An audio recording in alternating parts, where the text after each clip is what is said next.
Danas se, sine, sastaju Argentina i Grčka, a to će ti biti ko bitka kod Termopila. Ja znaš, Ženga, kad je bila bitka kod Termopila, nemaš pojma, pa niste ni rodio tada bio. Tamo je došlo do jednog sukoba između napadački orijentiranih Perzijanera s jedne strane i čvrste obrambene formacije starih Grka. Vidiš, sine, Grci tu taktiku i danas furaju. Zabiju se u klanac i čekaju neke kontranapade. Onda se nađe neki Đilkoš koji kaže da je to moderan nogomet. Pa kako može biti moderno nešto što se igralo prije 3000 godina? Ovo, sine, zapiši i zalijepi si iznad kreveta.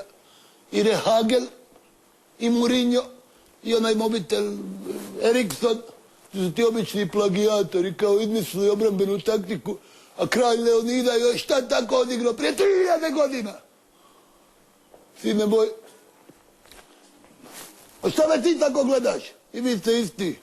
Koliko vas ima, mogli se svijet osvojiti, ali nešto neke zidove graditi.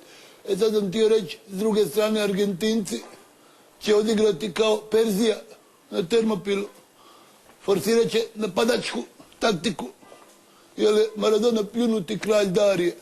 Misli da je Bog za sebe. Se razumije u taktiku ko moj kum Mamić u suvremeno kazalište, me razumiješ? Ali, sine moj, sad će njemu taktika, kad ima više napadača nego Kina rudara. Hoćeš laku konjicu, evo ti Aguero, Higuan, hoćeš elitno pješaštvo, evo ti Messi, hoćeš teške uklopnjake, evo Milita, sine moj. Pa kad se oni rastrče okoli grčkih dvometraša, pa ovi neće znati je li Nova godina ili Novi Marof. Zato, sine, znaš kako će ovo završiti.